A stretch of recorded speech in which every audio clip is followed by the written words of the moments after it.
Hey, Brian, can you hear me?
Hello, Larry.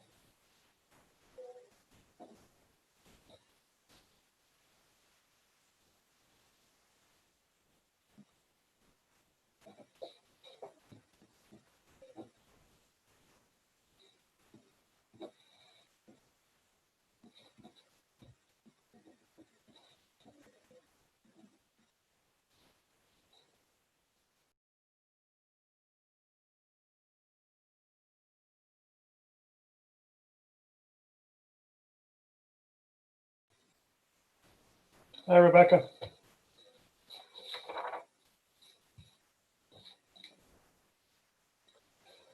Can you guys hear me? Okay, okay.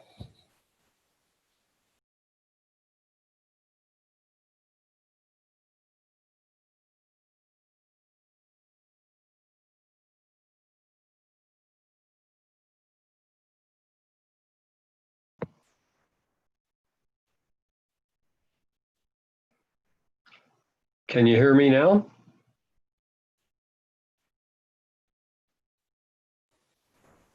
Yes, I can, Larry. Okay, thank you. Good evening. I heard you say good evening, but I was muted, so. Hello, Rebecca.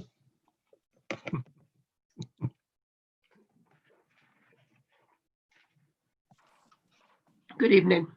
Good evening.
Good evening, George.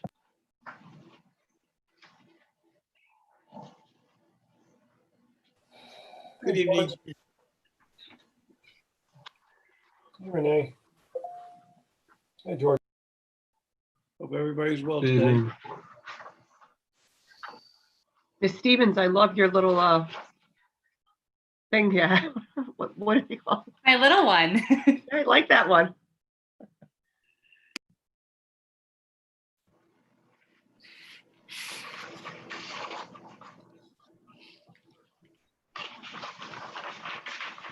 Happy birthday, Sharon.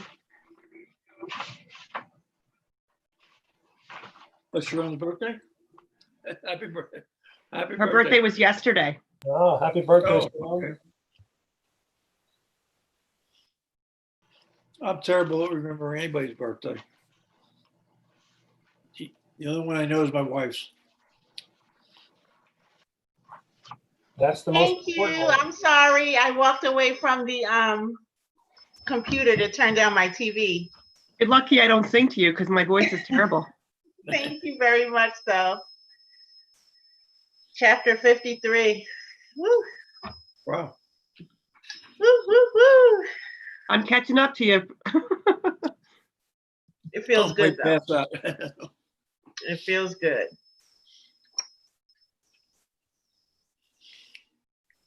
We're like good wine. That's what Better I with said. age. Are we we're recording, so yeah. Yeah, we're that.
Hello, Attorney Ronick. Welcome. You're on mute. Good evening. Hi, Hello, everyone. George. Happy belated birthday, Sharon. Thank you so much. Did you do anything exciting? I went to Bogota in Atlantic City, Did. so that was good. Yeah. Awesome.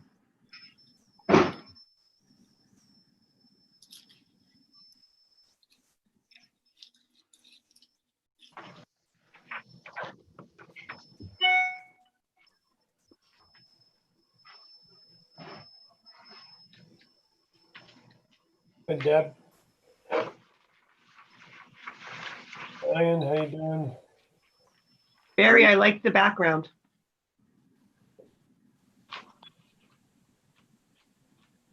Hi, Barry. He's muted. He's not. I know. I haven't seen him in so long. I know. Oh, sorry about that. Yeah, it's when I have Zooms with my track and field athletes. I kept the background on there. I like it. Oh, thank you.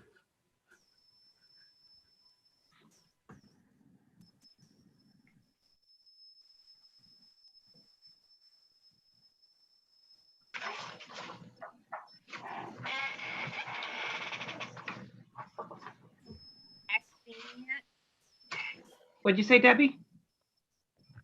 Anyone received their vaccine yet? Not yet. Did you get yours? Did you get Go just the tomorrow? second one tomorrow? Cool. I'm Me hoping, too. I'm hoping with the change that they supposedly made from 75 down to 65, I'll get mine shortly.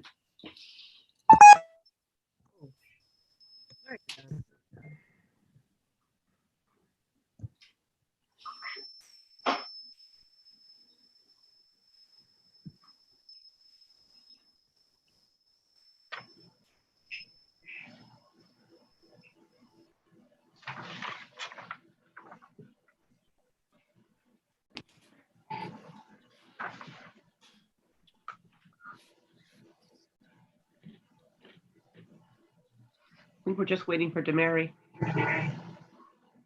Oh, there she is. There she is. There she is. Hello. Hello. We are all here, Demary. Oh, wow. Okay, that's awesome. Well, then we'll call the meeting to order right at 7 on the dot. Good evening, everyone. Happy Wednesday. Okay, we're going to start off with the Pledge of Allegiance. I pledge Pledge allegiance allegiance to the flag, United States of America, and to the republic which it stands, Which stands, one nation, nation, under God, indivisible, indivisible, with liberty and and justice justice for for all. all. Thank you so much. Can we have a roll call, please? Yes, good evening, everybody. Dr. Demary Bonilas, Present. Rebecca Bear, Present. Sharon Glasgow, Present. Debbie Kulik. Present. Thank you all. Thank you. We can see and hear Debbie. I love it.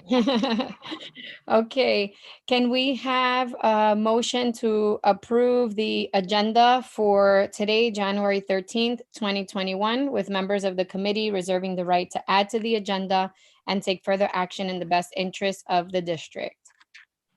So moved. So moved, Debbie. Or second, Debbie. Thank you. Okay. You have those?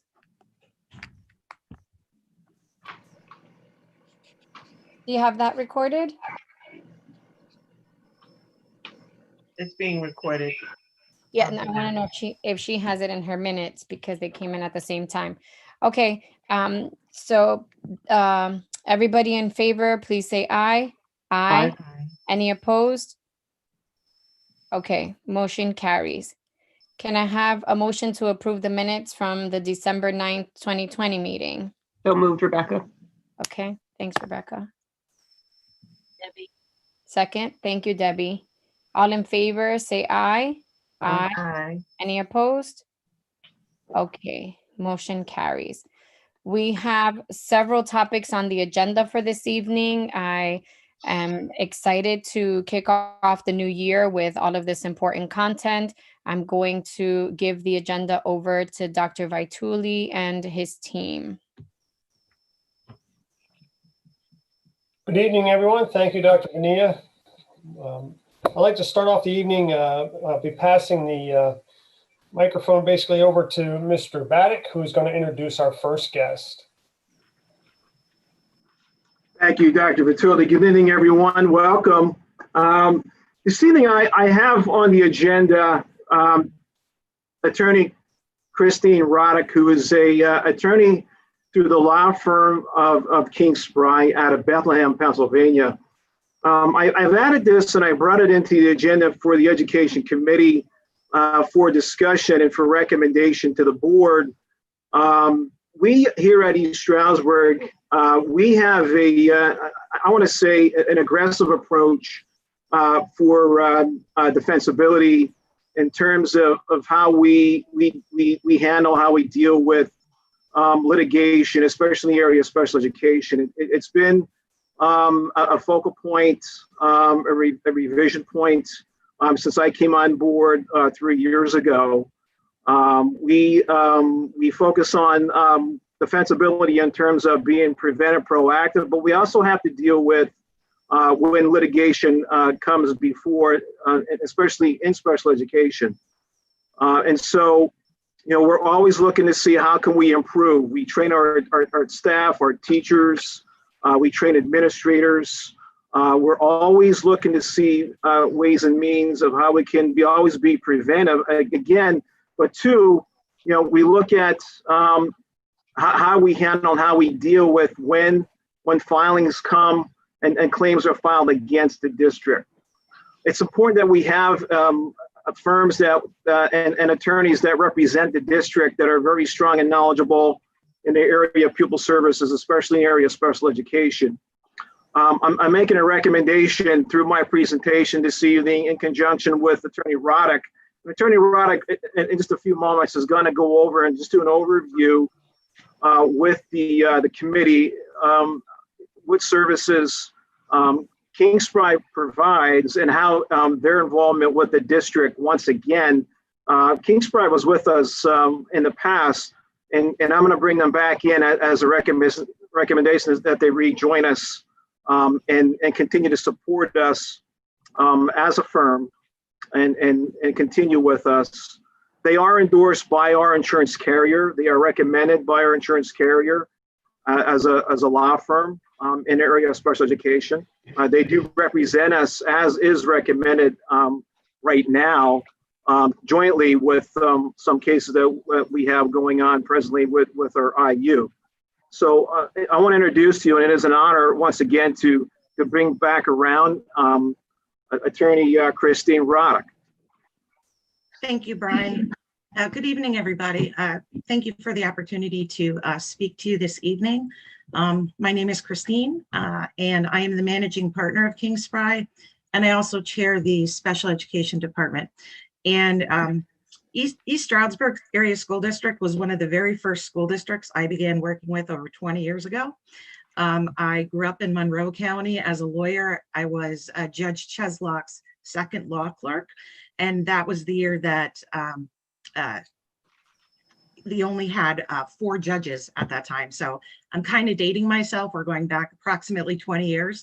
But at that time, I worked with Tom Dervonis, who had represented the district for many years. So it's nice to come back again. King Spry has 25 attorneys. We have 6 attorneys that are of counsel, and we have approximately 30 support staff. We are a full service law firm, and by that I mean, in addition to representing school districts, we have a domestic relations department, a trust and estate department, an insurance defense litigation department, complex litigation department. But our largest department is actually our education department, and we have approximately 16 attorneys in that department. A smaller component of the education department is our special education department. We currently have 5 attorneys handling special education, 3 of the 5 attorneys handle both special education and regular education, and that's by design. Many years ago, special education was very much compartmentalized, but now with inclusion and all of the innovations that are existing to help special needs children, there's a lot of overlap. So we feel that we serve our clients better when we're knowledgeable in special education, but also in general in the realm of pupil services. There's discipline aspects, there is potential issues with regards to whether or not the district has to provide services if the student is on a home education program, etc. We also have one full-time special education paralegal. With regards to the attorneys that we have, one attorney in special ed department is a former English teacher. Another attorney in our special education department was a former psychologist. So we feel that they bring a lot of credibility when they're sitting around the IEP team table and or consulting with the teachers, because they've been there. They know what it's like to be on the front lines. I'm going to summarize our services in 3 categories. We did provide a proposal to you that goes into great detail regarding the breadth of the services that we do provide. If you have any questions regarding that proposal, I'd be happy to answer it. But I'm going to kind of deviate from that for now and just kind of categorize what we do. So the first grouping or phase that I'd like to call our services are our consulting services, okay?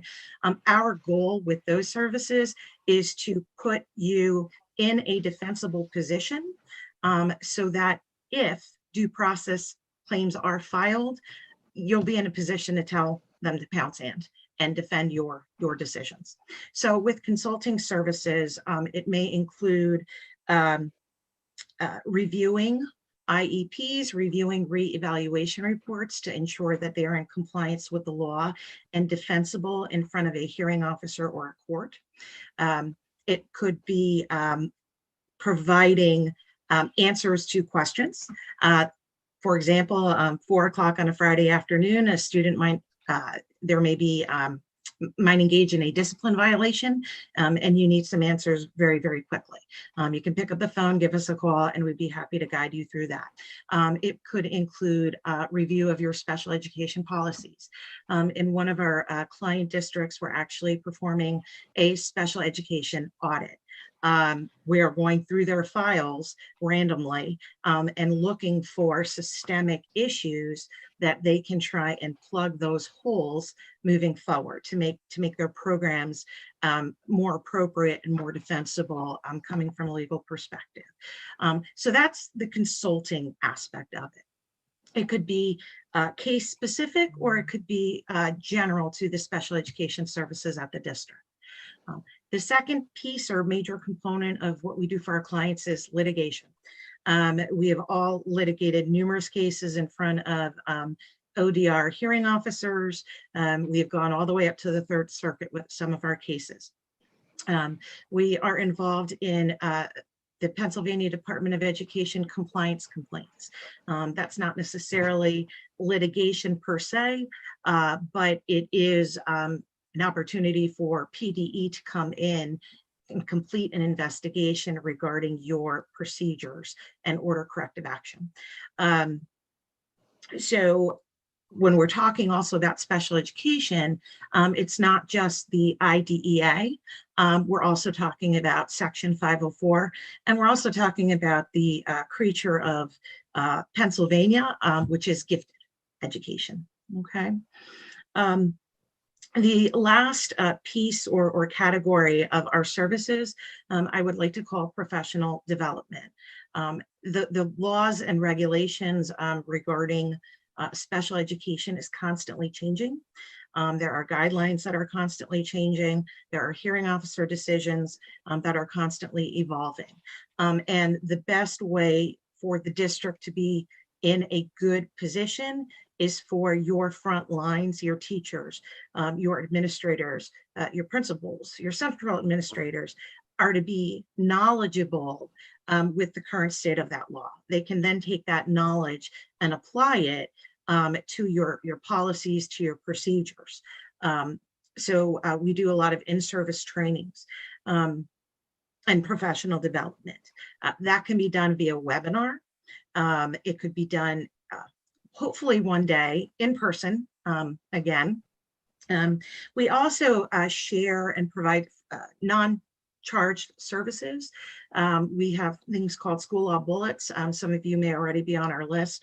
If there's a hot topic or new statute or new case that comes down the pike, we try and educate our clients about that. Also, we started a recent collaborative effort, which are called our Ed Law Talks. They're once a month on a Thursday afternoon. A bunch of our attorneys, as well as school board members, school administrators, get together and basically share ideas, brainstorm. There's been a lot of topics and sharing, obviously, with COVID and the new normal, and all of us trying to navigate this unusual and unprecedented situation. So there's also a lot of added benefits that we try to provide to our clients because our goal is service. So our goal is to provide you with what you need in order to operate your district and to operate it well and to educate your students well. So that's an overview. Are there any questions? I'm gonna ask if any committee members have questions at this time. Any other board members who are not on the committee, please save your questions and comments for public participation. But I do want to thank you for your thorough and clear presentation. I think it's important for not just the board and this committee, but for the community and our educators who are present to understand the various services, and you just explained it in a very practical and user-friendly way, and I appreciate that. I know the firm because I sit on the IU board as the representative for our district, so I know the work that you all do, and Attorney Freund is at our meetings, and so I'm glad that you're here talking with us, and know that you all are really good at what you do. But the explanation was great. So I'm going to ask if any of the education committee members have a question or a comment that you share at this time. Sure. Mr. Baddock, is this are we replacing the ones we're currently using, or what happened, to clarify what happened to the other firm? Currently, we have one of our firm's attorneys that have retired as of the new year. That is through Levin. And we also will continue with our service, our support through Sweet Stevens. So we're looking to replace the retirement and add King Spry in there. But we will have a dual, as we had in the past. Right now we're down one firm, one attorney with the retirement. So. Again, the goal, the objective is to continue our defensibility and bring King Spry back into the defensibility plan, with Levin retirement. So. Okay. And then my other question is, I was looking at the services they offer, like the trainings. Is that going to replace trainings that we're currently using, like for our trauma-informed training that we do for our special education and our regular education, or is this just going to supplement it? As you heard Attorney Roddick, whatever our needs are, they can develop, they can put together any kind of training program that we have. We are training right now, doing legal defensibility training on all those topics, such as trauma-informed, DEI. We're including that legal piece in all of those with administration, with our teaching staff. I mean, we're moving right along with that. We've done all that. So, we would look to add King Spry, to continue and add to those pieces also. So basically to supplement what we currently have to make it better. If I'm Yes, hearing correct. Yes. And if I can just add into that, we develop the trainings based upon a school district needs. So for example, in one district, we came in and we trained every regular education teacher about their role in the special education process, how to provide good input, how to raise any concerns regarding implementations of the IEP in the regular education classroom, what a special education due process hearing looked like, to give them a good context and good perspective and good understanding of their role in the process. For another district, we provided an overview of the special education process to school board members. That board had a number of new school board members, and we wanted to educate them on special education because it is one of the most numerous lawsuits and claims that are filed against school districts. So that particular district felt that that was an important training for that particular board. So we're not coming in to replace any current services that you like or exist. But if there is something that you need that those other entities or agencies can't provide, we would be happy to do that for you. And then my other question is, I heard you say that you audit current procedures. Can you elaborate on that, what that looks like, or how you do that? Sure. This was by request for a particular district who had a number of different changes in administration, and they wanted to look for the systemic issues that were arising or resulting in litigation being filed against the elementary component of this particular district and the secondary component of this particular district. So we asked for them to provide us with 10 random files, special education files from the elementary center and the secondary center. We created a checklist of all of the key components with regards to having the appropriate documents, with regards to having the IEP goals be defensible. Did they contain baselines? If there was discipline for this particular student, were they following the appropriate procedures for manifestation determination and following the Chapter 12 requirements? So we are still in the process of completing that audit. But from that, we are going to be able to look and see of those files, where are there consistently gaps or problems, and then we're going to work with the district on how can we fix that. That may be coming in and providing training to case managers on how to draft defensible IEP goals. That may be creating a manual, a Section 504 manual that has forms that teachers and or case managers or guidance counselors can use moving forward for the 504 process. So I can't answer what the end result's going to be because we're still in the process of analyzing the data. But the goal is to see where their holes are and try and plug them up systemically.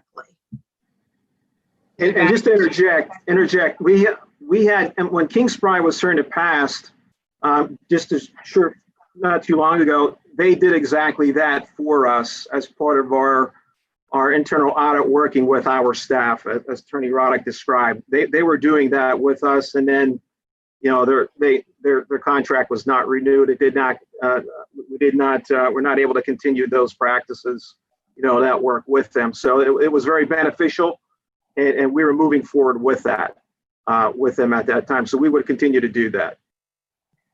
Rebecca, thank you for your question. I'm sorry, I was going to say, Rebecca, thank you for your questions. Those are all good questions. And Attorney Roddick, thank you for comprehensive responses. I can certainly see the connections of where we are in the district right now and how your support could enhance that in terms of our DEI efforts. And also the question that we're always asking is, how do we make this better? How do we get ahead of things? So I love that. Go ahead, Sharon. I apologize. Thank you. I just wanted to say I was so happy to see the proposal from King Spry, because I had a personal experience with them as a doctoral student in a school law class through East Stroudsburg University in the doctoral program with Dr. Angela Sinisi. Mm-hmm. I wanted to say the things that I remember and recall, that they were experts in school law and they were experts in special education. In addition, they hosted our cohort for an entire semester at the Bethlehem office on consecutive Saturdays. So the give back is always important to me. But I also remember, and this is many years ago, probably 6 years ago, when I was in the cohort, they had recently come out of litigation for Northampton County, where there were several special education / IEP family litigations going on simultaneously. And I remember when John Farrar came to speak to our class, how they had downgraded the liability for the school district with there were multiple issues going on at once. So I just wanted to say, from my personal experience, a strong advocate, would love to see you represent our school district. And I was just so glad to see the proposal. Yeah, thank you very much for I appreciate that. Thank you. It's always great to hear a personal account. I love that. It's a testimonial from within our own group. And I also, as I said, know from the IU, the quality representation that we've received. Debbie, I see your hand up. Okay. My question was, did I hear Attorney Roddick discuss the other side of special education, meaning gifted students as well, to have guidance for that? Did I hear that correctly? Yes, when I was defining special education as the IDEA, Section 504, and then gifted education, which Section 504 and the IDEA are federal statutes. They're actually federal civil rights statutes, but gifted education is a creature of state law. It is only by Pennsylvania law for gifted. That's not a federal issue, but yes, we also provide consultative services and litigation on gifted issues. Those cases aren't brought as frequently as IDEA and or Section 504, but we do get the occasional gifted case that comes down the pike. So we are also well versed in Chapter 16 requirements. Thank you. You're welcome. Personally, I think that the wide breadth and scope that you can offer us will help us and certainly supplement what we have, and will make us a much more comprehensive district when it comes to addressing our students. I want to thank you for all that. Again, I'm very pleased to have this opportunity. So. Thank you. I also just want to say, on a personal level, you make me very proud as a woman in the field to just be doing such amazing work and giving back and wanting to support a community that you came out of. That makes me really proud. And I didn't grow up in Monroe County, but you did. And so thank you for your willingness to work with our district and support us. If I could just add one more thing, I just want to just a positive about Attorney Roddick. I worked with her for multiple years, and she is tops.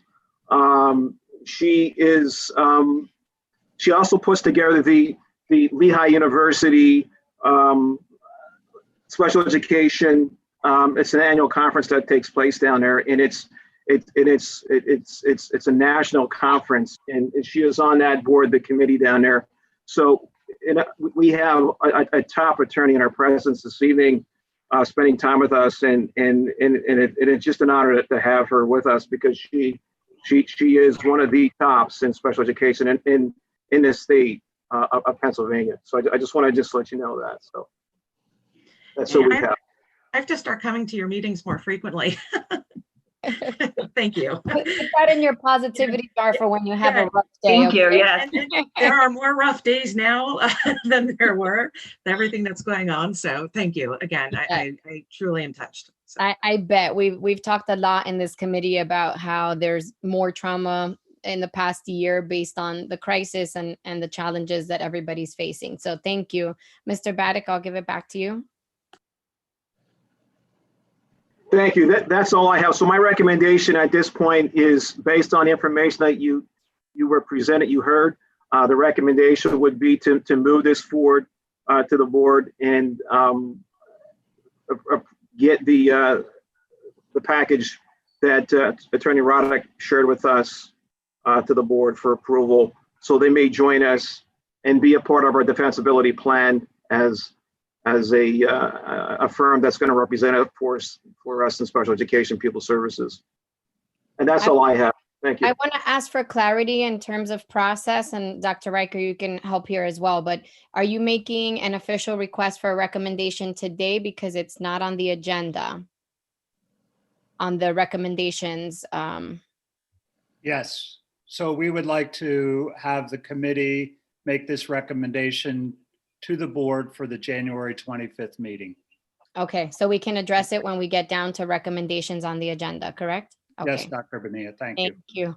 Thank you all for the nod of the heads. You know, I'm not afraid to ask for support. Awesome. Thank you. Dr. Vaituli, back to you. Very good. Thank you. And thank you, Attorney Roddick. In an effort to continue to ensure East Stroudsburg Area School District is providing the best cyber program we can, keeping in mind the many variables that make our program successful, we're taking time this year to explore alternative learning management systems. Here to discuss that process tonight, I'd like to introduce Ms. Stevens, who, if you're not aware, is our new ESACA principal. We're very excited to have her on board. Ms. Stevens has been in our district for 4.5 years. Previously, prior to the ESACA principalship, she's been the assistant principal at the North Campus. She's got about 15 years total in education, several masters to her name, and she's on her 2nd year of her doctorate. So I'm excited to introduce her, to let her explain what I think is a very impressive method in which she's going about reviewing what we have to offer and what other companies may offer for us in the future, if we should decide or not. Thank you. Good evening. Thank you so much for your time. And thank you, Dr. Batuli, for allowing me to share with you where we are at in terms of our ESACA committee. One of the very first things Dr. Batuli tasked my team with was this review of different and alternate LMS platforms. And so, not knowing what I don't know about virtual learning, I leaned on my team and we established 2 parallel teams, one at the K-5 level and one at the 6-12 level. And those teams consist of our ESACA coaches, current ESACA teachers who have offered to help us out, and they are working on compiling surveys currently. We're working on compiling a survey for our students, our parents, and our teachers to get a feel for what it is that they like about our program, what things they find to be beneficial, what things they really wish we could expand upon. And we're actively collecting that data so we can make informed decisions moving forward. And we recognize that our K-5 system and our 6-12 system may have some different needs and different concerns and different likes in terms of educational model. And so that's why we really split into a K-5 and a 6-12, and they're really running parallel with each other. The other thing that team is really looking at is looking at what our neighboring districts are using in terms of learning management systems, looking at globally what kinds of platforms are available to our district, what has things that would be really neat to implement in ESACA, and what part of Edgenuity is really working and maybe we don't want to get rid of, and maybe are some of our non-negotiables in terms of if we change, we don't want to lose this. So they're really working hard to come up with those look-fors and to identify some other platforms that we should take a look at. Dr. Batuli and I have previewed 2 new companies, 2 new platforms, and they both have different options and different things for us to take a look at, but definitely more work needs to be done in terms of is either one of these a good fit for our district. And, just some things that we are, actively considering are, would we need to consider a different instructional model at ESACA for K-5 versus 6-12, and potentially different LMS platforms if we come to a conclusion as a team and to present to you at a later point in time? Could that eventually lead us to 2 different platforms for K-5 and 6-12? That's really where we're at this point. Thank you, Ms. Stevens. I'd like to just add a little bit to that.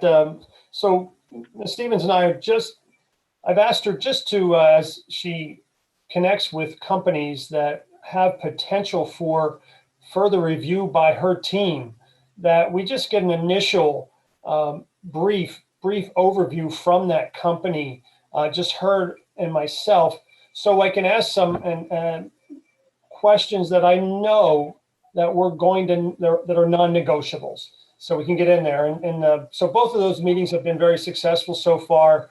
We've learned a lot about the companies, and she'll most likely be moving them forward, obviously, to work with the rest of her team and review it much more in depth. But I wanted to bring to light that I really think she's done a fantastic job. I love the way that she's reached out to not only her team, but the students and parents and teachers of our current cyber program, and pulled in their viewpoints. She's doing a wonderful job. It was obviously a big shift for her, but she's really taken it on without any hesitation. So I would like to recognize her for that right now. That would be, Renee, anything else? No, sir. Thank you. Thank you. Thank you, Stevens. Well, thank you. It's great to hear from you. I'm glad things are going well in your new role. And certainly you are appealing to our committee because we want various stakeholders to be engaged in the process. And so thank you for doing that. And if there's any way that we can support you, please feel free to reach out. I want to ask any members of the committee if they have questions or comments at this time. I just had one. Are there a lot of programs besides Ingenuity that do the cyber type programs that we're looking for? I would guess in the neighborhood of 10 to 12 that would really meet our needs, or that could potentially meet our needs. There are some that kind of, when you read just on the website, it seems like this could be awesome for us. And then you start to ask some questions. And before I even bring it to Dr. Vituli, I realized that isn't a platform that could work for our district or our ESACA program. So on the surface, I would guess in the neighborhood of 10 to 12, and probably even fewer than that, maybe 5 or 6 that could potentially work for us. Okay. I do have a question. So what other technologies are you looking at? This morning, Dr. Vituli and I met with Pearson Connexus. Previous to that, we met with Edmentum, and I have reached out to a platform called K-12, and I'm still waiting to hear back from their rep, but our team of teachers, seem to think that they could be a positive for us to hear from. Comparable. And when do you anticipate that your assessment, what are your goals towards identifying the right platform?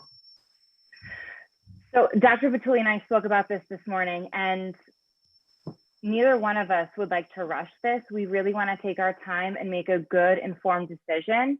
And it may mean that we identify something for K-5 before we identify it for 6 to 12, and that we implement these things a little more slowly. I think the idea that we would gather all the data, review these programs, make an informed decision, learn about these new programs, and then implement them for September at a K-12 level, I think that would be quite the undertaking. I know it's 8 months, but it's a lot of tasks to undergo. I understand. Yes. And Dr. Vituli and I really want to make an informed decision, so we're not really in a hurry. No, I appreciate your response and just the due diligence to take a look. Ideally, the platform that we identified would be something that could service us K through 12, almost a 2-for-1. But I don't know the intricacies of the different LMSs that you'll be looking at. And my second comment that I wanted to make is, as the world of education is changing from an ESACA perspective, you are the future of where we'll be going. What you're doing from a distance learning perspective is really a model that every educational institution is looking at.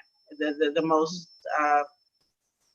antiquated system, but COVID has forced us to do things differently. So I applaud you for looking. I'm really interested in what technology you guys decide on, and but think you're leading the pack. So the decisions that you make are, because students are going to have choices. They're customers, and they're getting to the mindset where they believe they are a customer, and they'll have expectations. So just keep that in the forefront, and looking forward to whatever technology you identify and recommend to us. Yes, ma'am. Thank you. I can't think of a more exciting time to be the leader of a cyber academy. I think the things that we can offer to kids is going to be really incredible. And I'm very excited to work with this district team to be able to do that. Thank you. Thank you. Debbie, do you have any questions or comments?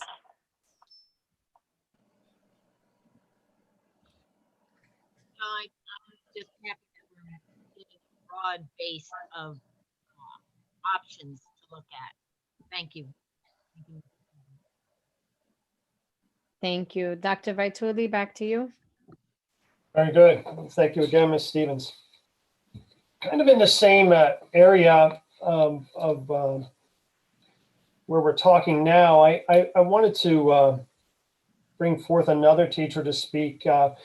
As much of the nation has been forced, as you know, into a virtual learning session, the ESACA coaches were tasked in the beginning to helping teachers understand the great importance of having connections with students, relationships with students, and how it would impact their students' participation in the virtual world. That's sometimes a difficult task to complete, and the level of importance is tremendous in this form of learning. One person who understood that very well from the very beginning is Mrs. Pellington. She's currently a Lehman teacher of 6th grade. She's working for ESACA this year, 6th grade ELA. Heads up the Lehman English department. Also heads up the National Junior Honor Society. Miss Pellington's had been in the area for 29 years. She's had 4 children go through the East Stroudsburg School District, gone on to complete both college and postgraduate degrees. So we're very excited to have her just to speak a little bit about the efforts that she's putting in, I believe the remarkable efforts that she's putting in to connect with her students, and the great results that she's getting. Mrs. Pellington. Thank you very much. I appreciate your comments, and I want to thank everyone for allowing me to speak this evening. I know this year has been a change for all of us, and for teachers and students, it has been a big change. So for me, I've been a brick and mortar teacher for 16 years, and going through the years, I have been a Schedule B teacher for ESACA. And I've helped do different things along the way. But this year, it's my true pleasure to be able to be a full-time ESACA teacher. And I can't tell you how wonderful it's been for me. I feel that I've had more pleasure and enjoyment in teaching this year than I have in many years. So I wanted to just give you some ideas of some of the things that we're doing. You're familiar with the cyber programs that we're doing and using. So I'm not talking mainly about educational experiences, more non-traditional things that we've added to help the students and connect with the students. This year, a few of the things that I've come up with and done was I did a young writers contest twice where I've had students participate after our regular classes writing, and then they send in their submissions for this contest. I had one girl that was very dark and didn't like to come, never turned her camera on, and now she's coming all the time. She's coming to my office hours. She's gained confidence, and she's emailing me every day. Have you heard yet? You know, this contest was through the UK, so I'm not really expecting her to win, but it's been an overall win just in what she's gained in her experience. So that has been wonderful. I started a knitting club. Some of the kids wanted to learn how to knit. And I didn't know how to knit, so I taught myself how to knit with them. So I had one young lady that really wanted to join, and she lived in Bushkill also. So one day I hung a bag out on my mailbox and put some knitting needles and some yarn on it, and her father stopped by and picked him up. This young lady wasn't coming to our class meets, and now she feels connected and she's showing up for classes and she's doing better. She participated in the writing contest then. So you see her growing in confidence and making connections with the other kids that she wasn't doing before. She felt isolated. So that was wonderful. 2 days a week, I do a book club, and we're reading a novel together. So just as if you would join a book club, we sit and read together and we talk about it. And the students don't even really realize that they're learning. So I'm asking them questions and, asking about the symbolism or something about the main character, or how did this make you feel? And they don't even realize that we're learning something along the way. So they enjoy it. And that was one of the best days ever for me, was doing that, and my power went out. And I thought, oh no, what's going to happen now? So I kept on trying to get back on, and I knew I was having problems. So I said, stay on and just, keep on reading. So when I finally got back on, and it was probably 15 minutes later, these kids were sitting there reading and talking about the book, and they were so inspired and they were so proud of themselves that they were able to do this, that it just, warmed my heart. So that was something that was wonderful. Last week, the kids were talking, and at the end of every class, at the beginning, I always greet them, ask them how they're doing. I've had an experience where my aunt died of COVID, so I'm very careful with the students and care about what's going on with them, if they have any concerns with that. And so this week they were all excited and they wanted to talk about an app club. So they asked if we could have another club. So next week we're starting an app club. So we'll be doing that one day a week. They want to experiment with apps that draw. We have a lot of really artistic kids. So they want to look into apps that allow them to draw not only for themselves independently, but also for school projects. So that was a wonderful thing to have. Dr. Fatuli told you I'm the advisor for the National Junior Honor Society at Lehman, and part of that is always having service projects. So this year, some of my ESACA kids are in our group, and they have gone above and beyond. So in the afternoons, they're spending a lot of extra time. And what they're doing is they're creating read alouds for the elementary school students. So we're going to have a Google Classroom or a website. Hopefully it'll be ready to go up after January 26th meeting. But they've picked out themes for the month, and then they're creating these read alouds, and it's helping them learn. It's helping them present and talk in front of people, which is something that's hard for all of us to do. So they're having a great time with that, inspired by their dedication. So I will share with you that classroom as soon as we're done with that, so you can see how well they're doing. Hopefully in the spring, we're going to start also a mindfulness journey, journaling and meditation. I just got done taking some courses and some professional development on that.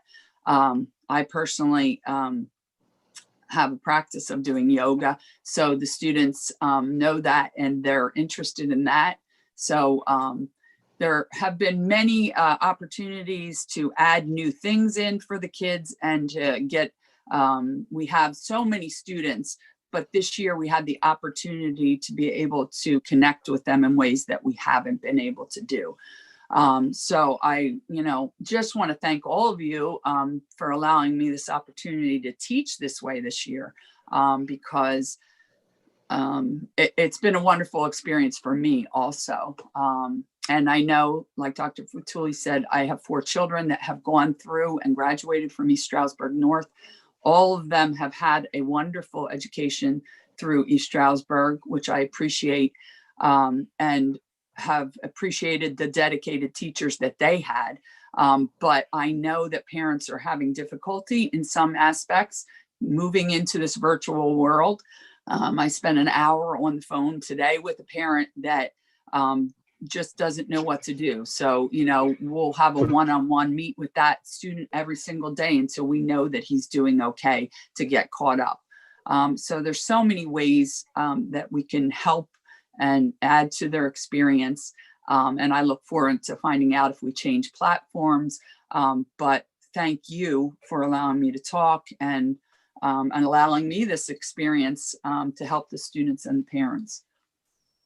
Do you have any questions for me? I'll give the committee a chance to react or ask questions, but I just want to thank you for your dedication to our students, to our families. And what was coming up for me as you were talking was really meeting students where they are. And that's something that we've talked a lot about on this committee from our very first meeting. We talked about meeting students where they are and not just helping students that are identified as having the need for additional support, but really all of our students, right? Because sometimes we assume that what we see is a great circumstance, but there might be underlying situations that they need support with. And again, as I said earlier, particularly during this time of crisis. So it sounds to me like you're enjoying being challenged, and you're really an asset. And so we're grateful for your leadership and your support for our students. And I was thinking I should learn how to knit. So maybe I will be reaching out. Come join us on Friday afternoons at 2. Sometimes life gets so hectic, right? And we're all over the place. And that sounds like just a really good way to ground yourself. So thank you. I want to ask members of the committee to share any comments or ask any questions that you might have. Cynthia, I have just a couple of comments. So I think one of the things that you do that's very important, and it's so funny because I do it at the beginning of every meeting I have with my staff, is I do what's called a check-in and a check-up. Yes. So the check-in is really your feelings, like how you feeling, what's going on for you. And your check-up is really about what are some of your barriers or opportunities so that I make my laundry list and know who to get back to and kind of help them put out those fires. I think that's so important to just stay in touch. But what I'm hearing from you is I appreciate your creativity, because it's not that our students can't do the work. It's not that our students don't know the technology. Our students just aren't engaged. They just aren't motivated right now to get through these assignments. Right. And I think the activities that you talked about are all about engaging them, to the point where they don't even feel like they're learning a lesson, but they're learning skills, they're learning competencies, they're writing. So thank you for that. And then another thing, I want to share my dissertation with you because I think it might offer some insight. So my dissertation was on service learning and its impact on faculty and students relationships. Okay. So a student over time no longer thinks of a faculty member or a teacher in that role, but more so a partner. And the conversations begin to change once there's trust and you're working on a process or a program or a service learning initiative together. So I applaud you. I might send you an email. Let me know if you'd like to see it. You might find some, some little tricks. I would love to. Yes. Thank you. But engagement is everything. And it's not the traditional way. And during virtual learning, it's just not enough to have your screen on and be present. So how do we That's make correct. sure they're actively learning in the process of different modes of delivery? So thank you for that. Thank you. I appreciate it. I'll let Debbie go first. Go ahead. She's raising her hand, and then I'll go after. Go ahead, Debbie. Because no one can ever hear me. I want to thank you very much for really thinking outside the box and being creative. I have actually heard a number of teachers and support personnel mirror your enthusiasm in their own areas. I think that you've maybe broken into new areas that once we are back to brick and mortar, we're going to see a lot of those things carry through and people become a little bit more creative and experiment with things. So I thank you for being a leader of the pack there. Thank you. Curious. I just wanted to echo that. Oh, God, sorry. I just wanted to know, how many students do you have that are involved? Each club has different students, and some students come to 2 or 3 clubs, but depending on the day, I try to be flexible about the time that we meet so that that students can come. So for instance, art got added on and some students couldn't come at 2 o'clock. So we changed our meeting time till 2:30. Or sometimes with knitting seems to be their favorite one. They never want to get off. And I don't know if it's the time on Friday too, that they kind of can just relax. But they have said that they found it very relaxing and peaceful. And we sometimes put music on, but we start at 2, and there's a lot of times we're still on at 3:30, 4 o'clock. They don't want to go. So as long as I'm not busy, I stay with them. Thank you. Thank you for being with us, and you certainly have our support. If there's any way that we can support you, please feel free to reach out. I just wanted to say thank you as well.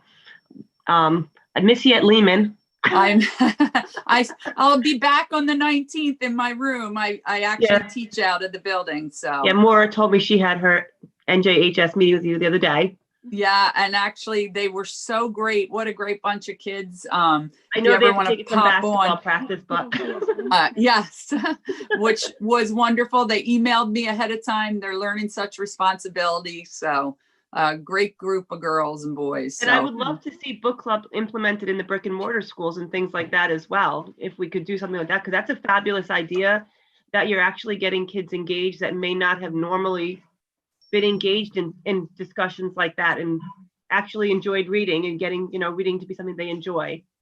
Well, they do have reading Olympics that but normally that's really, good readers, and it's not the kids that right.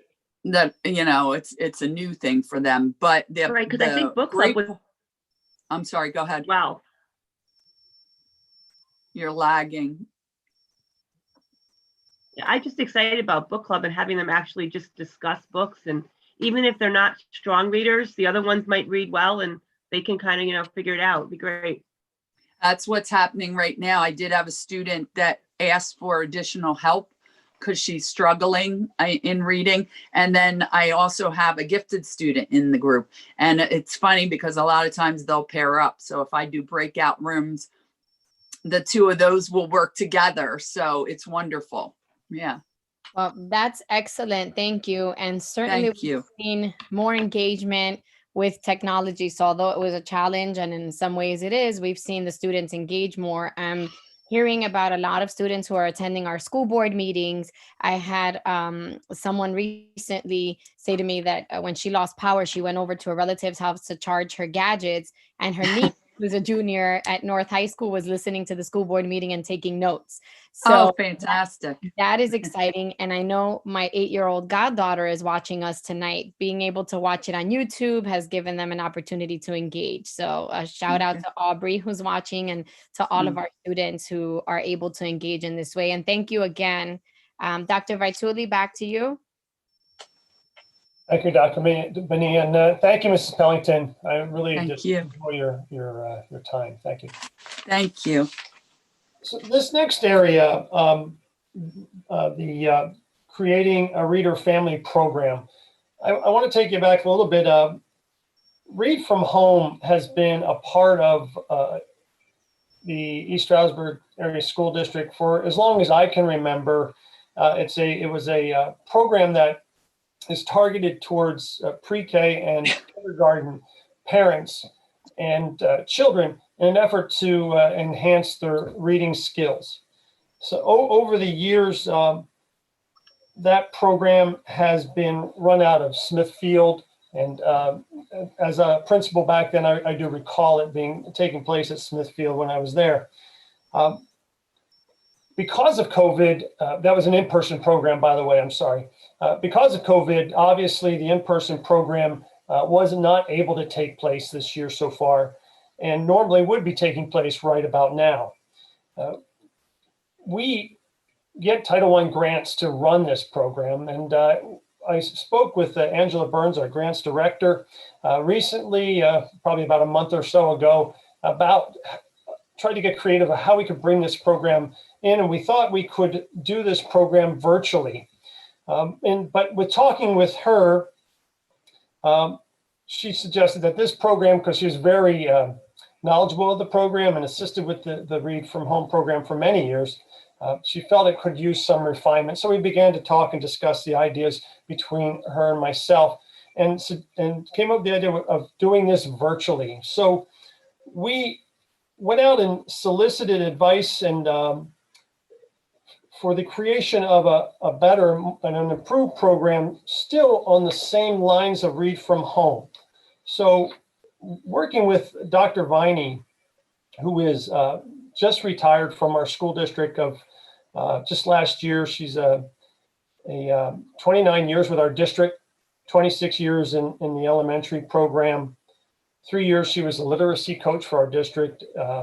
Also a professor at ESU for 4 years teaching childhood literacy and such. Talking with her, we kind of refined this idea a little bit further. And so I'm going to take a moment just to explain this proposal to you from the beginning here. So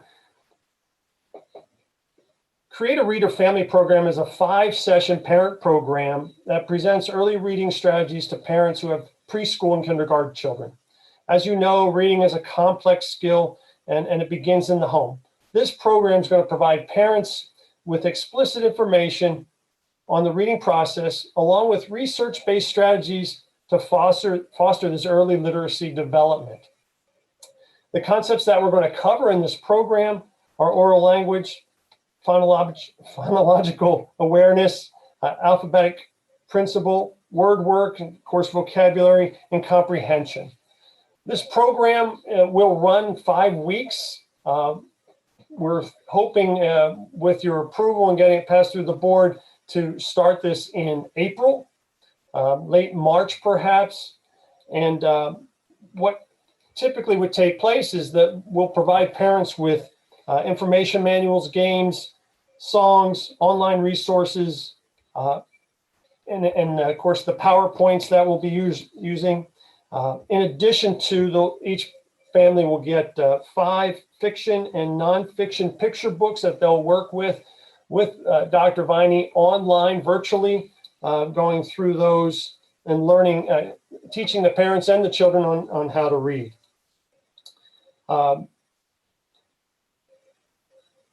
The program will differ from our previous program basically in just its order. Dr. Viney, who I consider an expert in this field, felt that the Read from Home program that we've been using really needed some fine tuning, and she's creating some new materials to put in there and readjust the order that she feels would be better suited for our parents. So that's the idea in a nutshell, turning that whole thing to a virtual platform.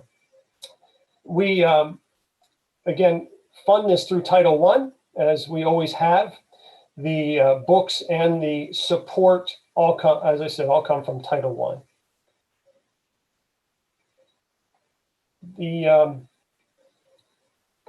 contract that have provided is in your packet for Dr. Viney to provide the 5 weeks and the development of this program for $4,000.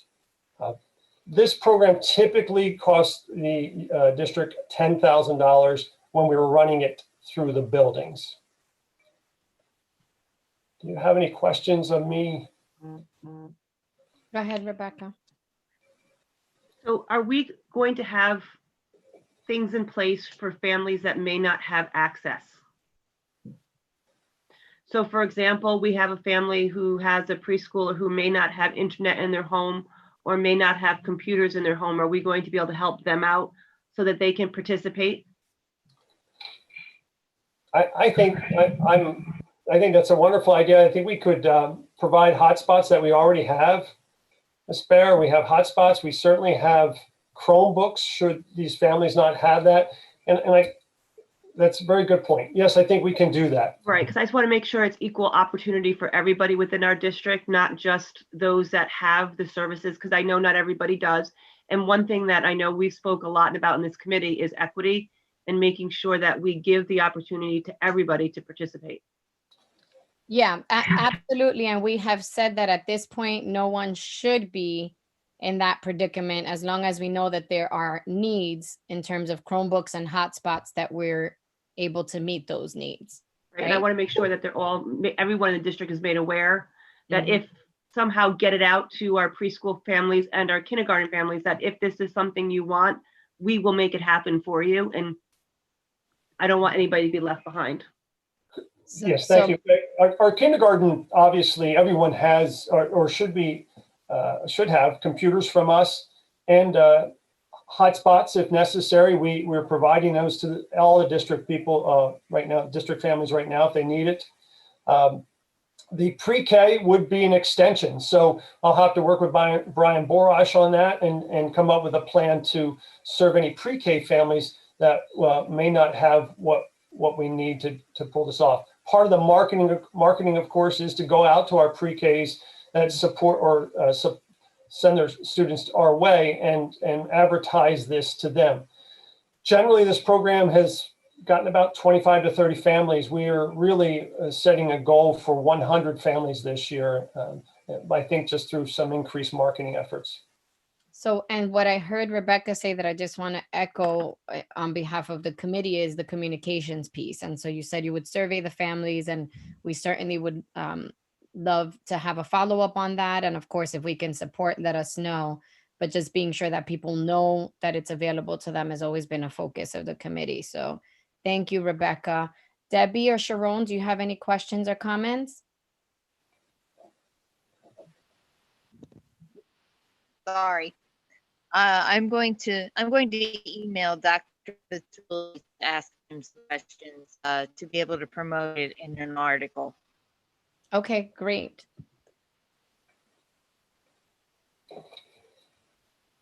Anyone else? I think we're good. All right.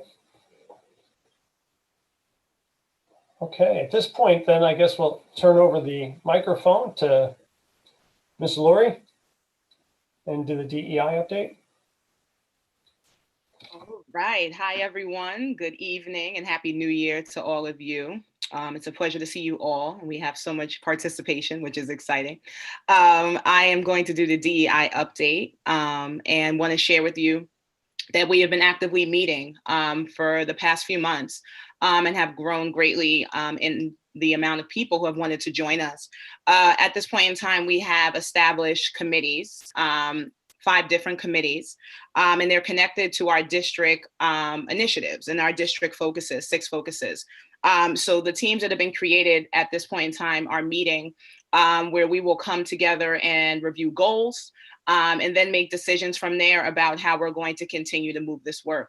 And as we do that, we will come back together for our monthly meetings and be able to have some real discussions about where we are and where we're trying to go. Our focus groups are school climate, which is also connected to our training as well, which I do, our hiring processes and learning experiences and personal connections, developing learning experience with post-high school goals, and conducting a strategic audit. So all of those groups are working actively to really get to the information that we need so we can really actually see what we're looking for to come to fruition. So we've been doing that. The groups are excited to work. I've connected with a couple of groups, and people have met in the process of meeting, and are really looking forward to seeing all the hard work come together. So that's where we are right now. We are continuing to meet monthly. We have a participatory group at this point, which is for people who are not able to make the commitment to meeting with us at this present time, but we still want to make sure that we have an opportunity for people to be a part of what we're doing. So we don't ever want anyone to be left behind or left out if they have the interest in being a part of the group. We also have developed a place, we are putting together a place for our resources so that other people can be able to view them and have, any questions about DEI and different things of that nature will be available. We want to be able to have people have access as well. So that's what we're doing. I don't know if Heather wanted to say anything in addition to what I said. There's no need. I think you covered great ground. Oh, thank you. Thank you. I'm excited. Working with Heather and Dr. Bonilla is really a great experience, and I'm just excited about how much we're getting done in such a short space of time, just because of the excitement and how people are really wanting to see this come together. So having that and having people who are determined is making this work move quickly, not quickly, in the sense of, haphazardly, but quickly in the way that it is moving and it has motion and it's fluid, and I'm excited about it. So thank you for allowing me to participate and speak this evening. And have a great evening. Well, thank you for the monthly updates and making time to be here with us each month to give an update so that members of the committee, as well as the broader community, know what we're doing. And I think what you said is exactly right, that people are so excited that we are doing our due diligence, but it's moving because there are people that are committed and engaged and really want to see this work come to fruition. And so there is a lot of excitement. I'm on the HR committee and we're meeting in a couple of days, and even the emails have been just very positive, like let's get to work. So thank you for your leadership. Do members of the committee have any questions or comments? I would love to see our DEI committee actually meet with the law firm that we're looking at, so they can see how much work we've done, which is going to help in the future with what they do. And maybe this is something that they can use to help them with other districts, because it's amazing all the work that we've done and how far we've come in such a short period of time, that this is something that they would benefit from as well. I certainly thought about that when Attorney Roddick was talking, that there are some opportunities and synergies for us to be able to support the work that they're doing as a case study, if you will. And I do take the information to the IU, but as you said, there's an opportunity. And we have heard from neighboring school districts that they want to know what we're doing. In part of doing due diligence and in being sure that we're well underway before we take that on. We've agreed not to go out just yet, but over time we will do that once we feel like we're in motion. But certainly something that is in the plan. So thank you for that comment. Anybody else on the committee have a question or a comment? Okay. Okay, Dr. Vituli, I think you have one more agenda item. I do. Yes, I do. Before I move on, Dr. Bonilla, I want to recognize that I have failed to put 2 items underneath the category 7 for recommendations to forward to the board. And I'd like to bring that to everyone's.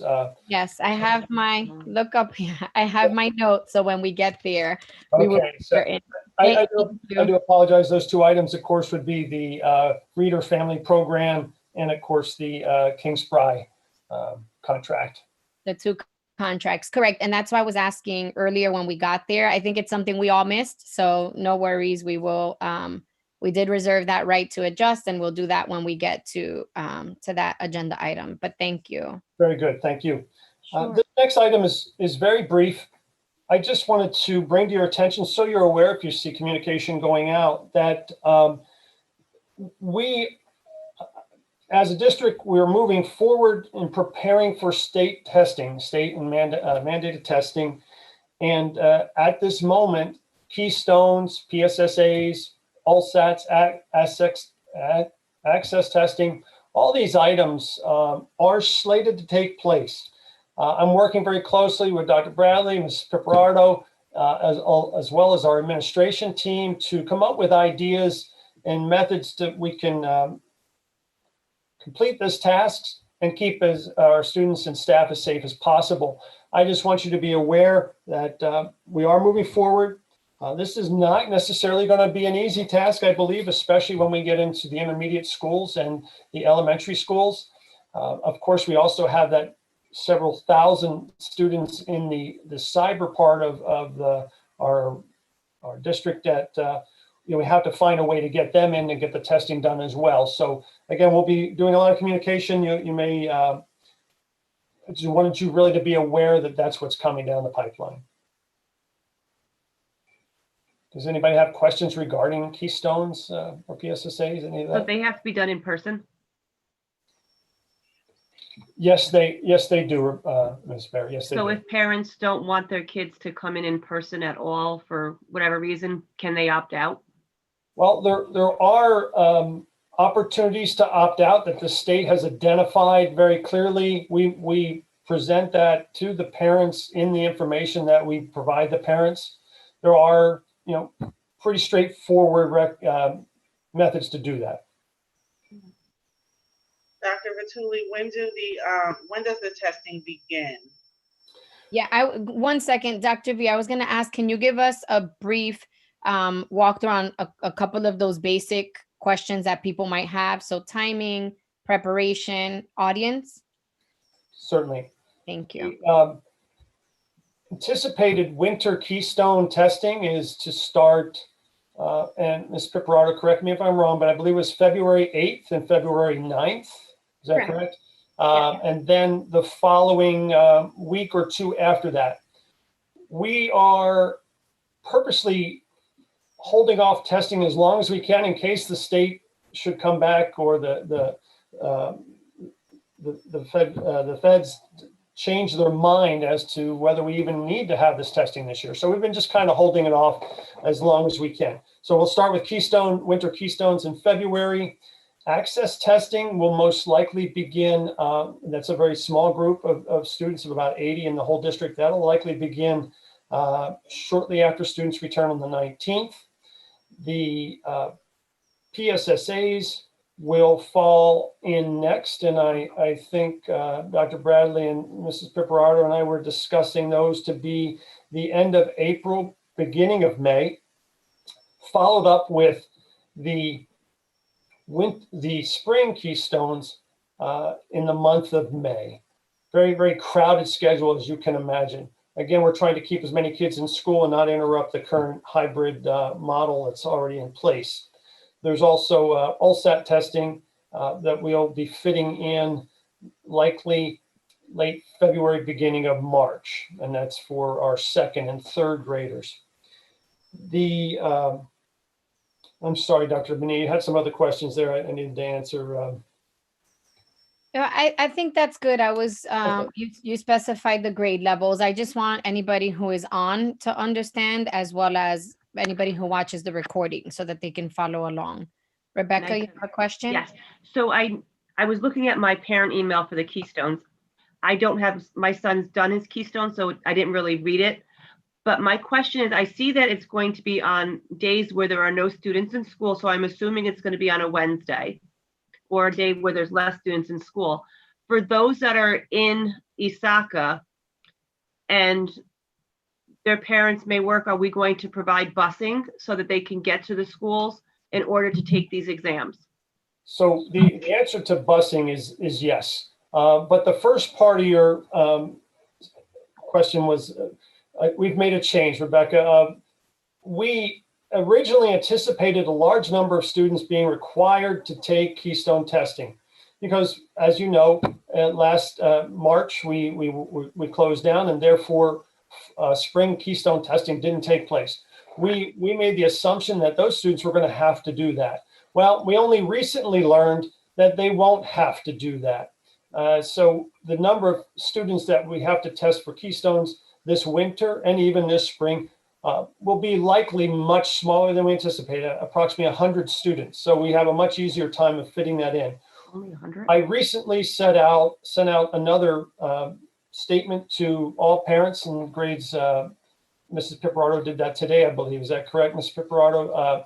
Grades 9, 10, and 11 that corrected that initial statement. So we will have test taking going on while other students are in the building. And I do believe we avoided Wednesdays on purpose. So we're looking at Monday, Tuesday, Thursday, Fridays. And of course, transportation will be provided for anyone that's needed. Okay, so if you have an A group student that is hybrid, they will take their Keystone on their A day, and then the B group would then take it on their B day. And the A students will have an assignment and like vice versa while they're testing, if I'm understanding that correctly? Well, it's a little more complicated than that.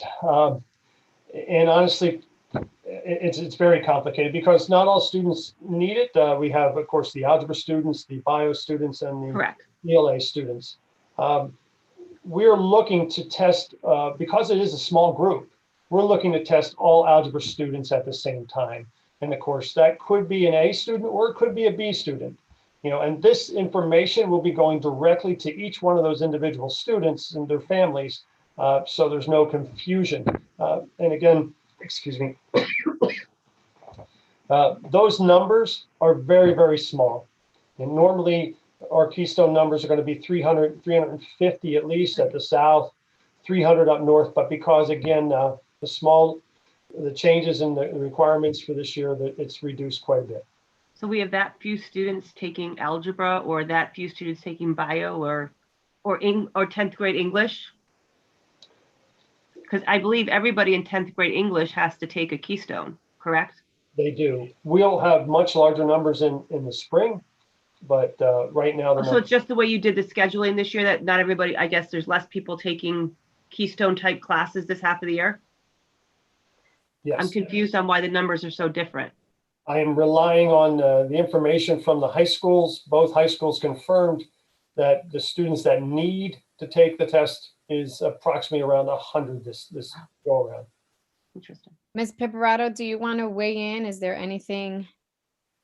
Yeah, it's actually about normal. In a non-COVID year, the population in the fall is much less than the one in the spring. I think you're used to that. And that is what is going on. We thought there were going to be a glut of students in the fall that we hadn't seen before, as Dr. Vituli explained, because we thought students were going to have to take it who missed it last spring. They don't have to. So it's really about the normal population. And in a normal in a normal winter testing environment, we do test concurrently. So those students test, it's usually one hallway, 2 hallways at South, 1 at North. We block off, reroute some classes, and then they test in those in that environment. So it actually mirrors what we usually do. The difference being that we will be more spread out because of safety and COVID precautions. Does that explain that? I guess I'm just shocked that it's just a smaller group. Let's follow up by email on this. If there's any information that you think will be helpful for the committee, would you send us an email and we can continue to engage? But thank you for walking us through some of the details so that people have an idea kind of how it works. I appreciate that. Dr. Vituli? Thank you. Well, I'm going to turn this over. The very last component is for Mrs. Piparato, I believe, will be discussing, is that correct, the pathways? Well, I'm going to cede the floor to my wonderful colleague and boss, Dr. Riker. But if he wants me to join in, I am happy to do so. So whatever his pleasure is, I will acquiesce. My apologies, Dr. Riker. Well, that's nice of you, Heather. Thank you very much. So real brief, we are continuing to look at how can we design programs and opportunities for students around what we're going to really utilize language that supports some other states that we've looked at out there, Minnesota specifically, where there are career fields, career clusters, and career pathways.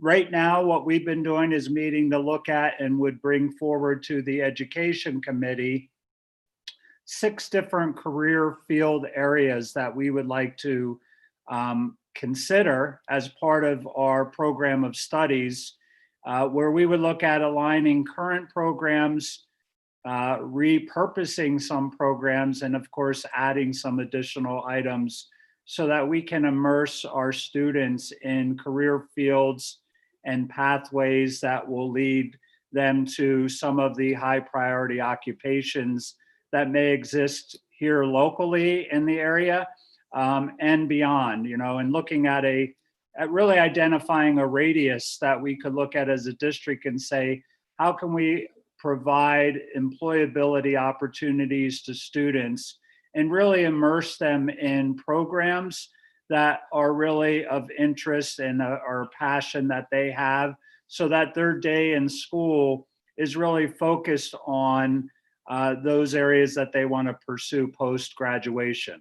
So what we will look to do more than likely is we hope to identify and work with any local partners that we may have. I know that Lehigh Valley Health has reached out to us and we've had a meeting with them. St. Luke's is looking to schedule a meeting to work on the health science area. I know Mrs. Pipperato has been in contact with some folks from Sanofi. So we're really looking to utilize their expertise to look at our programs and say, what are the areas that we can focus as a district and that we can immerse our students in so they're prepared when they leave our high schools, and whether it's a post-secondary education institution or whether it's a career field that they're able to pursue right out of high school, how can we provide those opportunities while our students are in school?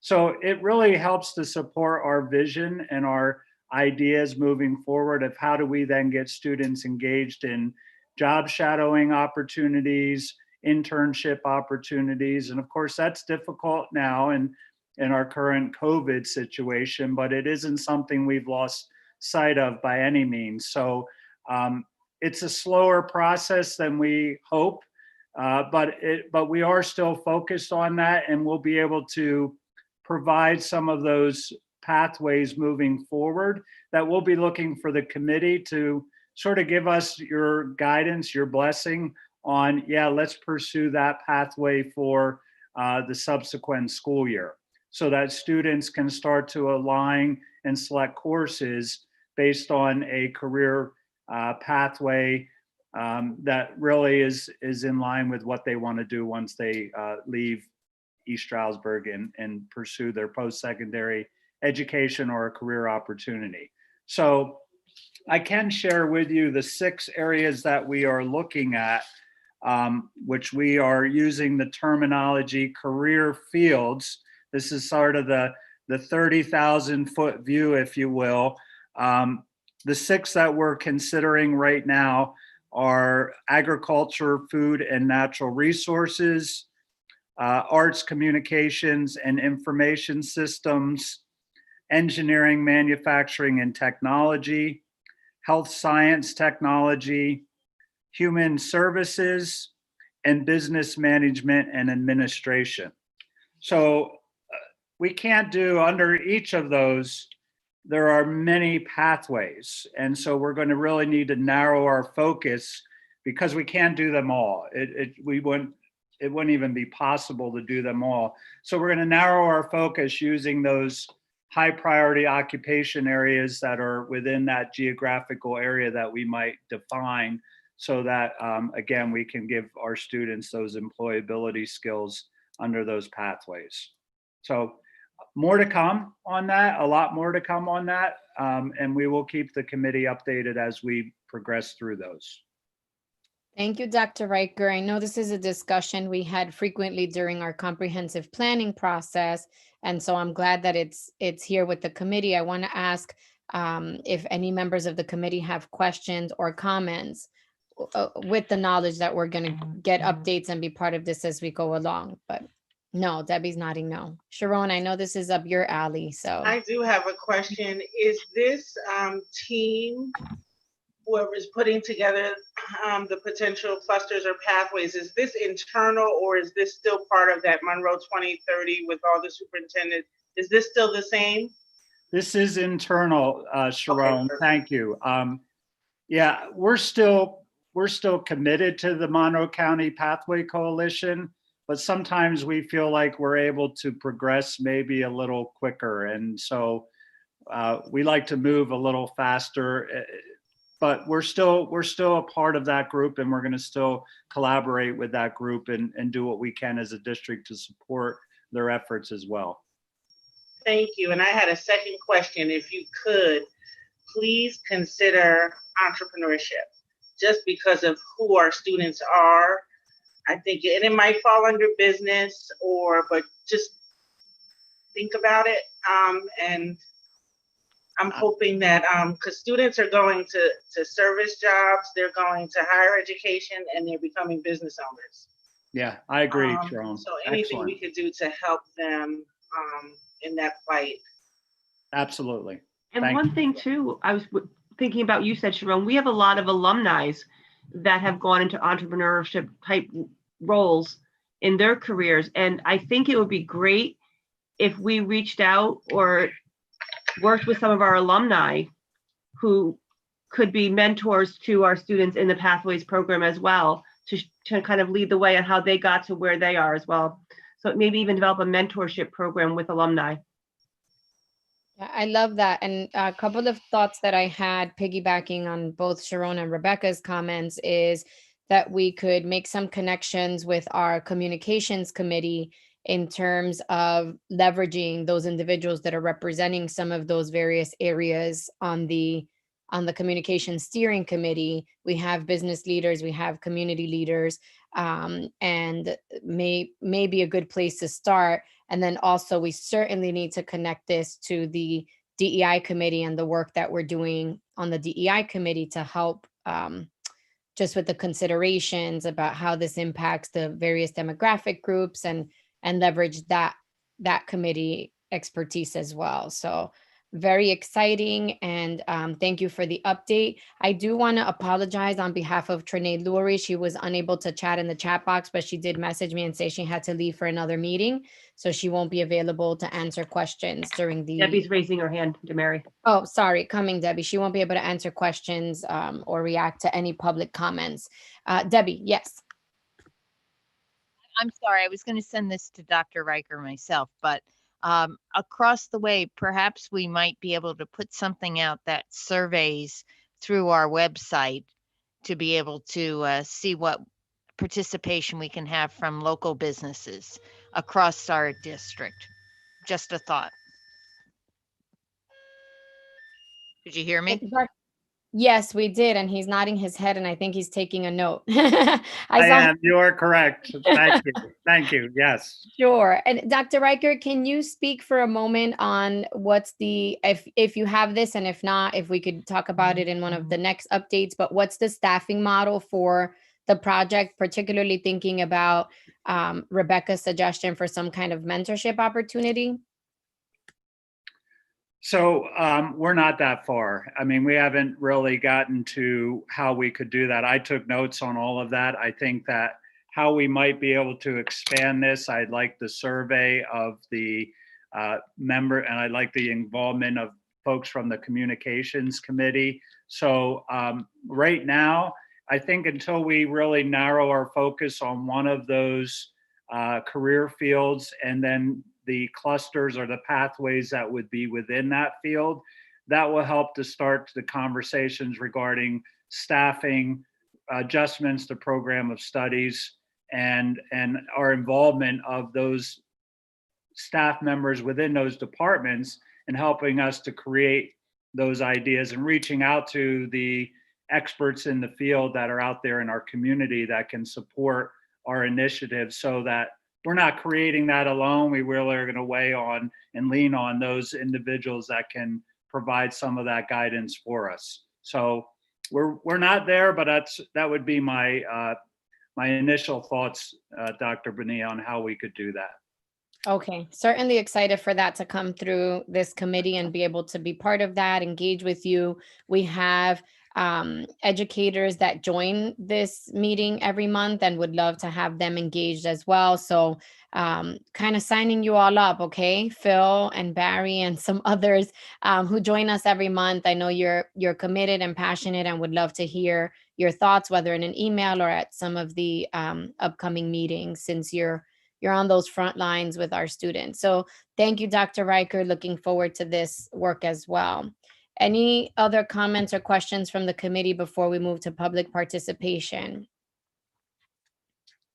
Okay, at this time, we will ask that anyone who has a comment or a question. Oh, George has his hand. I was going to ask that you use the raise your hand feature on the bottom right side of your screen, and it would look like that. And George has his up. So I'm going to lower mine. George, please unmute yourself. Oh, you're ready to go. Go ahead. Yeah, the only question I had, I haven't heard back on the committee. Should I just contact Ms. Lori directly, Mary? So you can. She knows that you are on the committee. We've engaged a bit. I'm not sure what happened, but we'll make sure that you receive the information. The committee met. That was right before the holiday, right, Ms. Barbarato? Right before the holiday. And so it was a little bit hectic because we were trying to get a meeting in. That's the working committee. And so you and Debbie have been added to the list. And for this new year, you will receive information and be contacted. So we'll make sure. As I said, she had to leave. And Debbie gave a thumbs up. That's why I was asking you. Thank you. Yeah, but she is aware. We did talk about it. So you're on that radar. Thank you. Thanks, George, and thanks for signing up. Larry, I don't see a raised hand, but you're unmuted. Do you want to say something? I see your physical. Yeah. Go ahead. Going back to the December 9th minutes, it says in here by the end of 2025, our goal is to have the staff trained and understanding trauma and how it affects the students. Is that a typo? I can answer that if anybody else wants to jump in. It is not a typo. And what we mean by staff, Mr. Diamond, is everyone who comes into contact with kids whatsoever. So when we think about staff traditionally, we think about teachers first, and teachers will be trained within the next 2 years. So that's coming right away. The people who have the closest contact with students will be done first. But in addition to that, I know that our Pupil Services Department is expecting to train then our cafeteria workers, our bus drivers, our student aides, our paraprofessionals, everybody, our custodians, and that is why that 2025 deadline is out there so far, because we can't do all of those populations at once, and so they're spreading out the training with Dr. Melissa Sadin. And if I could just add to that, the last 2 trainings that we had, we just did the secondary. We had close to 200. Prior to that, we had another group of 200, and there's multiple trainings. So it's training 1, training 2, training 3, 4. So there's different days of training. So it's just not one day. There might be multiple days for that group. So it's a continuation. Thank you for that. I do want to add that this is an ongoing discussion as well, just like the diversity, equity, and inclusion work. So it's infused throughout other efforts in the district. So the training component is one discussion, but this is ongoing throughout the work that we're doing across the district. You have another question, Larry? Well, you know, as important as this is, I need somehow or other, we need to think outside the box and try to get the training done here in no more than a year or so. Okay, so a couple of things, because I don't want to take us on a discussion that we've already had. So we have had a highlighted discussion about the key points, the training, the plan, so we can make sure that we get that information to you in writing. If it's worth getting it to the rest of the board, we will share some of that as well, because we have had that come through the committee previously. But we cannot rush. So I'll answer on behalf of the administration and say we cannot rush, just like we cannot rush the diversity, equity, and inclusion training. Those of us that are facilitators and trainers know that there is a process, there is buy-in, there is education, formal and non-formal education. You know, there's a lot that goes into training people and considering them trained. And so from this committee, we will not request that this happen in a year. There is a plan. We support the plan. What we do want to see is that we continue to infuse this. And we have a responsibility as board members to be sure that we're also talking about it. So you'll hear the language. If you hear Rebecca talking, or you hear me or others on the committee, where we're talking about trauma informed as an important aspect of the work. So Rich, I know you're on, not to put you on the spot, but I think that's something that maybe we should infuse into the board training that we're going to be having this year. And trauma-informed training is ongoing. It's not one and done. It's continuous. So even if they're all trained by 2025, they're going to continue to be trained throughout their career as a teacher, throughout their career as a bus driver, as, you know, a paraprofessional. It's not like you take the class and you're done. It's ongoing training. At least that's what I think it should be. No, that's good. That's good clarification, because I think when we hear the word training, we think about it as a one-off session, and it's not. This really, as you said, Rebecca, is ongoing. And again, I want to point out that's the same for our diversity, equity, and inclusion work. So we have to infuse this throughout everything. And that time period is just a marker for, at that point, all individuals within the district will have had these particular sessions. But yes, it's ongoing. So thank you, Larry, for your commitment, because we keep saying that all students are experiencing trauma to some degree with the crisis and the craziness of this past year, in addition to the social injustice issues that they are seeing across the board, you know, and in some cases experiencing. So thank you for that. I'm just really bothered to think that how many students are going to left behind over you know, this 4-year period. So there should be no students left behind, because this is not a determining factor as to whether we're servicing our students or not.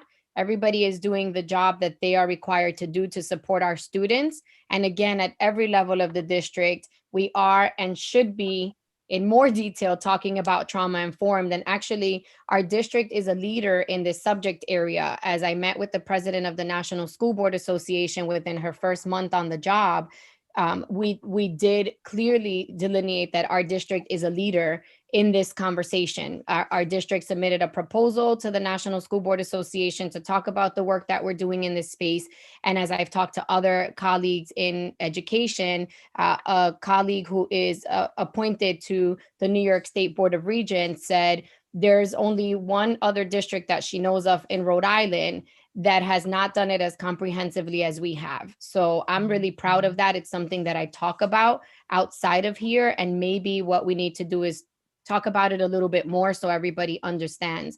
Dr. Riker, I saw your hand raised, so I'm going to mute myself.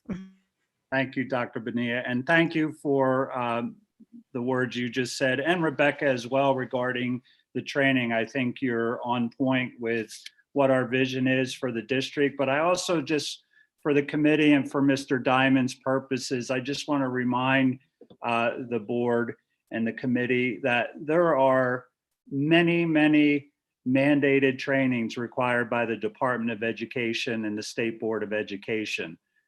Trauma informed isn't really one of them. So, well, newly it is, but it's not part of their long laundry list of trainings that have to occur. So we have a limited amount of time or days that we have available to train staff and to train our employees. And so I think that's even a broader conversation that the board can support the district in those initiatives and looking at how do we expand the number of days and the amount of time we may have available to provide not only the mandated trainings, but the trainings that we're engaged in as a district because we want to be moving these ideas forward. So I just want everyone to be aware that, and I can share that list. It is quite extensive, and the frequency in which training needs to occur throughout the district with the committee, if you'd like, and if that would be helpful. But I think it's important to recognize there are many, many trainings that we are required to do by the State Department of Education. Thank you, Dr. Riker. Anyone else have a question or a comment? Yes, Barry. If I can make a comment on that, not to say that all staff development wasn't important in the past, but I think this last one on trauma sensitive training was really incredible and eye-opening for me to, see a direct impact right away for my kids. And I thought it was invaluable that we did that. And I appreciate that from the school board and the school district and from the teachers. We really, I think as a staff too, bouncing ideas off each other and how we can do things. I learned a lot from my colleagues, and I thought it was a really good training. So I appreciate that. Thank you so much. And you just triggered a thought for me, and that's really one of the things we talked about in comprehensive planning and that we talk about just across the board is really that exchange of information and sharing and supporting one another, but also that if someone hasn't had the training and you have, and you're able to share some of the tips and information and resources in advance that you can do that, because we're all in this together. We say that, we repeat that, but we really are, for the benefit of our students. So thank you. Last call for any comments or questions. Yes, Phil. I just wanted to say that the teachers have been amazing. The parents have been amazing. The students have been amazing. This has been very difficult for everybody. And I know there are students struggling out there, but what I see are parents sitting with their kids, helping them. I mean, I had a parent today mention how her kid is basically under her armpit 24/7 because she's with him, so much, trying to help him achieve in this difficult time. So I just want to give a shout out to everybody who's really working hard to make the best of the situation, and the school board too. I feel very supported by you guys and all the tough decisions that you guys have made. And, I just look forward to better things ahead. Thank you so much. I definitely want to echo that sentiment. We don't want to close tonight without just pointing out that everybody has been working so hard. And I thank you all for being on these meetings every month after you've worked a long day and you have your own families and your own responsibilities, because it's important for the administration, for the school board to hear from those of you that are working with students and families day to day, right? So we're not in this bubble making decisions, but we're in a partnership. And so thank you for taking the time to do that. We're gonna go ahead to the last part of our agenda, which is the recommendations for consideration. So we have 3. Dr. V, do you want to share the 3 since you were listing them before? I have them written down if you need me to back you up, but.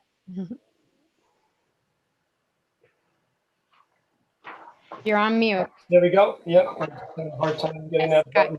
So the Edgenuity Elementary usage update, that invoice, I emailed you prior, so you do have some knowledge of that. We did present that to the Finance Committee as well, and they were also on board with pushing that forward. The second item would be the acceptance and pushing forward the King-Spry contract. And the third item would be the contract for the development and presentation of the Creating a Reader Family program. Thank you. Can I have a motion from somebody on the committee to add the King-Spry contract to the agenda, as well as the Creating a Reader Family program to the agenda? Sure, I'll make that motion to add the Creating a Reader Family program and King-Spry contract to move forward to the board. Debbie second. Okay. So we have a first and we have a second. All in favor signify by saying aye. Aye. Any opposed? Okay, motion carries. And now we will vote on moving those forward. Is everyone comfortable with moving all 3 agenda items to the full board? Now, as Dr. V said, the ingenuity was already moved to the finance committee because we were, as the committee knows, but I want to share with the broader audience, we were on a timeline to get that paid off so that we wouldn't have any late fees. So we did agree to move that forward to the finance committee, and they did agree to move that to the full board. So that one is handled, but as a formality, we can vote on that as well as the King Spry contract and creating a reader family program. Is everyone okay with moving all 3? Do we have a motion? Debbie? I'll second. Rebecca second. Okay, all in favor signify by saying aye. Aye. She's got her hand signals. Any opposed? Okay, motion carries. So we will move all 3 of those to the next step. And that is for the 2 items, King Spry and creating a family reader family program are going to the full board.